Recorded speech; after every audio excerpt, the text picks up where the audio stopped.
warahmatullahi wabarakatuh. Anak-anak, hari ini kalian sehat semua? Nah, kalian tetap harus menjaga kesehatan karena kesehatan itu sangat penting sekali untuk kita semua. Anak-anak, hari ini kita akan mempelajari yaitu tema 1, subtema 2, yaitu tentang hewan sahabatku. Di sini kita akan mempelajari yaitu tentang perkembangbiakan hewan. Anak-anak, makhluk hidup memiliki banyak ciri-ciri.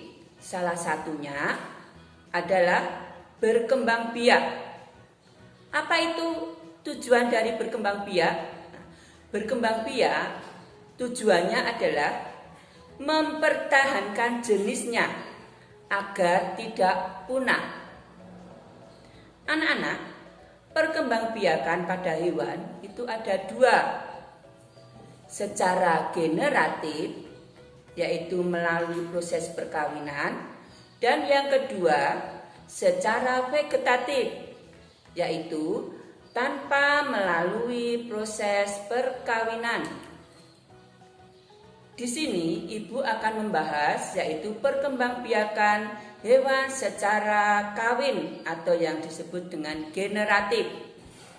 Anak-anak, perkembangbiakan hewan secara kawin atau generatif adalah perkembangbiakan yang melibatkan induk jantan dan induk betina.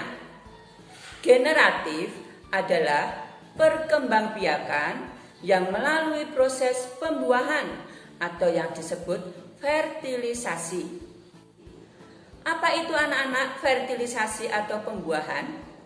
Pembuahan adalah proses bertemunya kelamin jantan atau yang sering disebut sperma dengan sel kelamin betina atau yang disebut dengan ovum.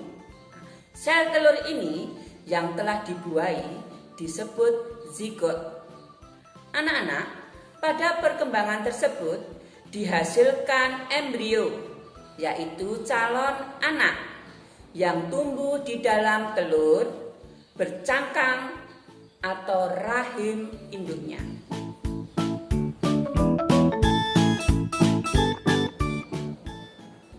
Anak-anak, sekarang kita lanjutkan yaitu berdasarkan tempat terjadinya pembuahan atau fertilisasi itu dapat dibagi menjadi 2 jenis, yaitu yang pertama pembuahan internal. Apa itu pembuahan internal? Pembuahan internal adalah pembuahan yang dilakukan di dalam tubuh induk, yaitu terutama induk betina.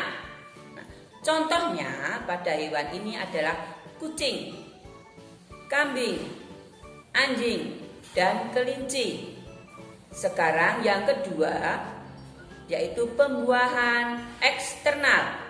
Apa itu pembuahan eksternal?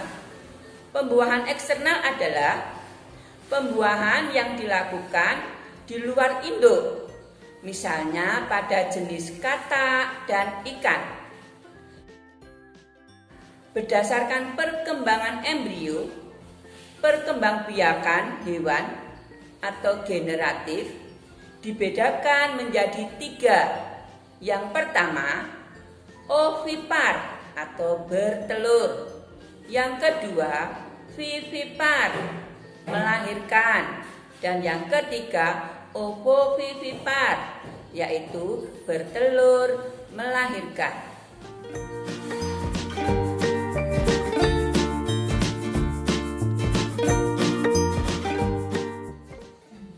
Anak-anak, sekarang akan kita bahas ovipar.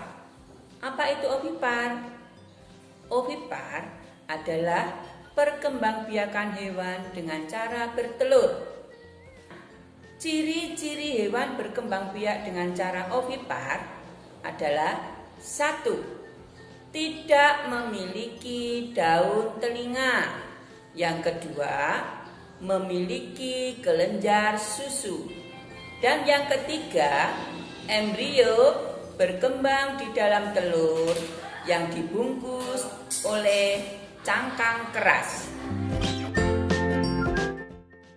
Sekarang kita lanjutkan yaitu vivipar. Apa itu vivipar? Vivipar adalah kelompok hewan mamalia yang proses pembuahannya dilakukan di dalam induk betina. Pada hewan ini tetap menghasilkan telur, tetapi telurnya tidak dibungkus cangkang telur dan tidak dikeluarkan dari tubuh induk betina. Perkembangan janin dalam tubuh induk mendapat makanan, yaitu melalui tali pusat atau tali plasenta. Setelah anak dalam kandungan lahir, akan disusui oleh induknya. Hewan yang menyusui anaknya disebut mamalia.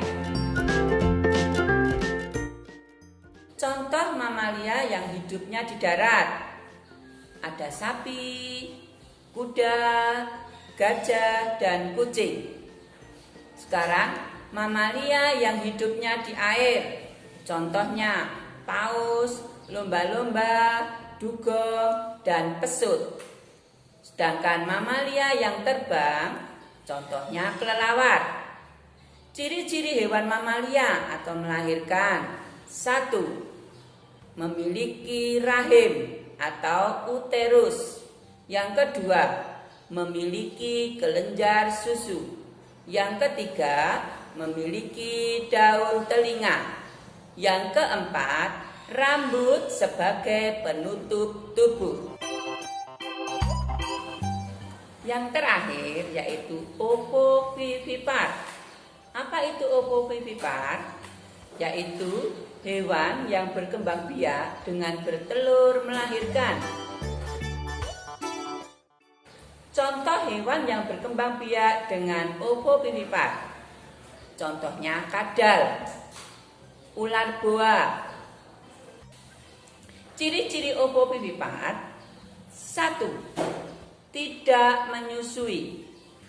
2. Tidak memiliki rahim. 3. Tidak diasuh oleh induknya. 4. Termasuk hewan berdarah dingin. Yang kelima, setelah menetas akan dikeluarkan dari tubuh induknya. Anak-anak, pembelajaran ini cukup sekian. Saya akhiri. Wassalamualaikum warahmatullahi wabarakatuh.